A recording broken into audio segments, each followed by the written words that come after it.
అందరికీ నమస్కారం. సాయి న్యూస్కి స్వాగతం. పెన్షనర్లందరికీ ఇప్పుడే అందిన వార్త.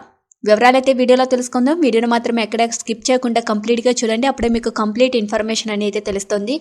అలాగే ఇప్పటివరకు మన ఛానల్ ఎవరైతే సబ్స్క్రైబ్ చేసుకోలేదో దయచేసి సబ్స్క్రైబ్ చేసుకోండి.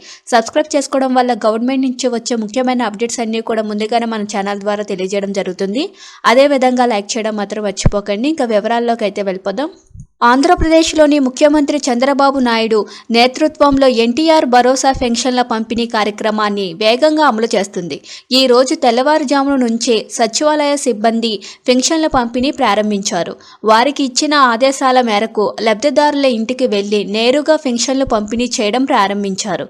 ఈ క్రమంలో రాష్ట్రంలో పెన్షన్ల పంపిణీ కార్యక్రమం విజయవంతంగా కొనసాగుతుంది. ఉదయం 11 గంటల సమయానికి మొత్తం 77.66% పెన్షన్ల పంపిణీ పూర్తి చేశారు. ఈ క్రమంలో ఇప్పటి వరకు 49.38 లక్షల మందికి 2102 కోట్ల విలువైన పెన్షన్లు అందించామని అధికారులు తెలిపారు. ఈ క్రమంలో పెన్షన్ లబ్ధిదారులకు ప్రభుత్వం అభివృద్ధి కార్యక్రమాలపై అవగాహన పెంచడం, చేపడుతున్న కార్యక్రమాలను సమర్థవంతంగా అందించడమే లక్ష్యంగా కొనసాగుతుంది. ప్రభుత్వం తీసుకున్న ఈ నిర్ణయం వల్ల పెన్షన్లు నేరుగా లబ్ధిదారుల ఇంటికి పంపిణీ చేస్తున్నారు. దీని ద్వారా ముఖ్యంగా అంగవైకల్యులు, వృద్ధులు, నిరుపేదలు సహా అనేక వర్గాలకు న్యాయం జరుగుతుంది. దీనివల్ల పెన్షన్లు త్వరగా లబ్ధిదారులకు వస్తుండడంతో వారు సంతోషం వ్యక్తం చేస్తున్నారు.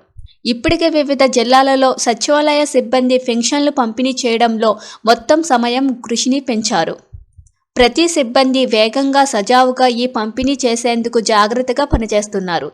ఈ పెన్షన్ పంపిణీ కార్యక్రమం ద్వారా అర్హులైన ప్రతి వ్యక్తికి ప్రభుత్వ భరోసా అందుతుందని ప్రభుత్వం స్పష్టం చేసింది.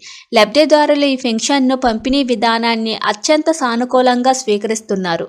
మా ఇంటికి నేరుగా వచ్చి పెన్షన్ అందించడం ఎంతో సంతోషంగా ఉందని చెప్తున్నారు. దీనివల్ల వయోవృద్ధులకు పెద్దగా కష్టపడవలసిన అవసరం లేదని రాములు అనే పెన్షన్ లబ్ధిదారులు తెలిపారు. ఈ నిర్ణయం ద్వారా ప్రజల సంక్షేమం కోసం ప్రభుత్వానిది ఒక కీలకమైన అడుగు అని విశ్లేషకులు అభిప్రాయపడుతున్నారు. Thank you for watching this video.